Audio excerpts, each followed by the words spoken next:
At one point or another, every artist does the thinkable. They amaze us with style and creativity, and then they portray themselves as a god or Jesus or one of the two. Eminem did it as a reference of his technical ability. Kanye may or may not have done it because of status or the power of words, or he's not even sure why he did it.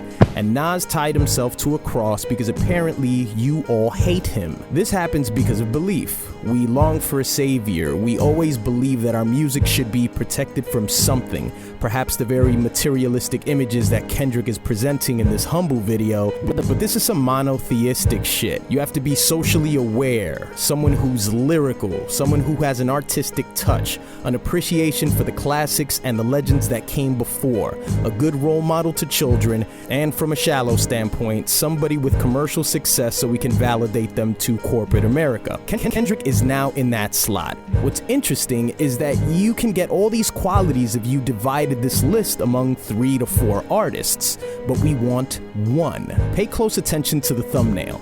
It's heavenly, it's important, some would even say godlike. And notice the first 10 seconds of the video are still, minus of course what the sunlight exposes.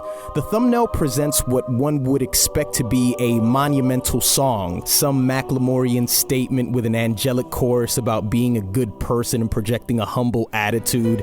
Instead, what you get is an ironic twist, reminding oneself to be humble while spitting with a tone that's anything but. Here's one thing to consider about the God conversation. Rick Rubin sat down with Kendrick in 2016, and among the many things they discussed was Kendrick's ability to connect with not only you, but the concepts and sounds of the album. Whatever that may be at the time, he somehow conveys that in a believable way to you. But me as a person, and just knowing who I am, I grow. I'm like a chameleon, you know? And that is a gift and a curse for me, you know?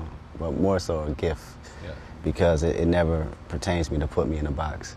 And my ability to express it and to still make the connection wherever I go, that is my high points, you know, and that's something that I pride myself off. You know, it's always come from an organic place. So would you accept him as your Lord and Savior if he changes his sound to something more electronic, a cross between Yeezus and Death Grips, or if he's off the subject of black empowerment and he makes a Dream Chasers sort of album? Of course, none of these are very likely, but we have to question how we would perceive him after that. This God image is tricky for K-Dot. We think we want him to behave and remain the person that he's been on these past few records. That consistency, after all, is what's developed the idea that we connect with. His message, his virtue, that remains a constant, but what has to change is how he communicates those ideas. Now, he may be the musical Jesus or Muhammad or the spaghetti monster, but we just want nothing more than to be surprised.